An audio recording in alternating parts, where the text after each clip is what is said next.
Hi and welcome. So in today's video, I thought I would talk you through a really good visualization on how to connect with one of your guides. I did this visualization years and years ago with a group of people and it was amazing. It really does work and I wanted to share it with you so that you can go away and have a go yourself. So here goes. So you want to get comfortable. So I light a candle, I grab some incense, and you can lie down for this, or you can just sit cross-legged on the sofa, just wherever you're comfortable. And as usual, you want to set out the intent that you want to connect with one of your guides. Really put it out there with your thoughts. And then you want to go in with your breath work as always. So like 3 good, inhales, hold, and then exhale, just to calm you and like empty your mind and relax yourself. Then I want you to visualize a street. It's your imagination, so you use it and make this street in your mind. Think about how long the road is. What are the houses like? What are the gardens like? Are some houses different on one side than the other? Because there's houses on each side. And just really think about it. Like, what are the street lights like? Are there cars parked? Is it night? Is it day? Just imagine it and make it your visualization, your street. Now, once you've got all that and you're happy with your street, I want you to slowly start walking down that street. And as you're walking, look at the houses. Look at the gates. What type of gates are they? And do they have paths going down the garden towards the door?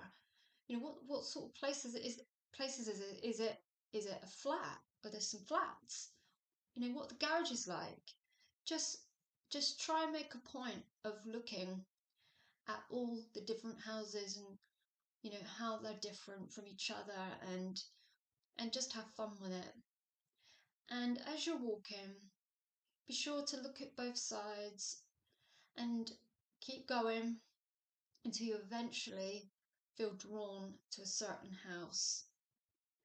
And there might be loads of reasons to why you're drawn to this house, or you just might feel a pull to it and you want to stand outside the house. Again, there might be a gate, you're stood by the gate and you're looking down a long path, or you might be right outside of an apartment block and you've got those buttons and where you press the button and you have to say, hi, I'm here.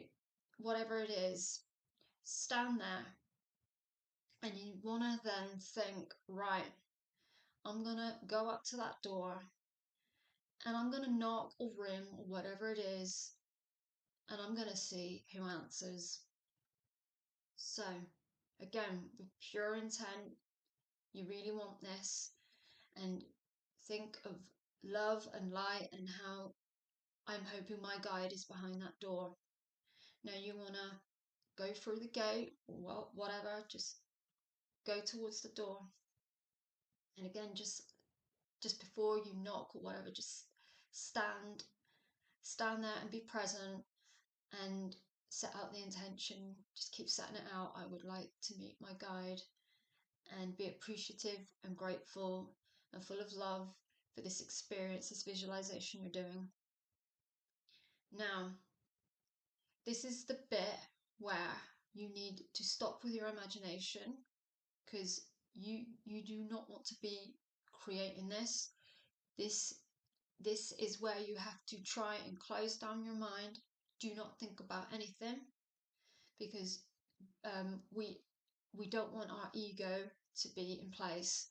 You want to have an empty mind, so then the spirit can come in. So they call it the pop. And what I mean by that is it's where, because your ego is at the equation and your mind is empty and you're just present, the first image that comes into your mind, the face of whoever is coming to greet you, is is going to be, you have to trust he or she or whatever this guide is, this is the guide because you have not been using your imagination. And you, like I say, you have to trust. So, knock, ring, whatever, watch the door open, then don't think, and then wait for the pop. Do not be discouraged if the door doesn't open, or, you know, like me, you have a bit of a monkey brain. So I do find it difficult to completely switch off. I've always been quite highly imaginative, um, quite a lively soul. So I'm not gonna lie, I do struggle to quieten my mind, and it takes practice. So if you have to go back and start it again or come back to it in a few weeks, do, and don't give up. It takes practice. But like I said, just wait for the pop. Now, when I did it, my guide appeared. It was my main guide, Matt, and he invited me in. So when your guide appears, greet them and make a point of trying to suck up as much information as you can. What does he look like? Mannerisms, how tall? Just things about that guide that you can then take away and remember. Now, my guide invited me in. Your guide may or may not. They might just chat to you on the doorstep. You might hug, you might shake hands. You know, you're interacting with your guide. Everybody's interaction is going to be different. So for me, I was taken into his home, which was decorated in the 1970s style. So you can imagine there was some interesting wallpaper. Everything was a bit orangey and brown and quite dated and traditional.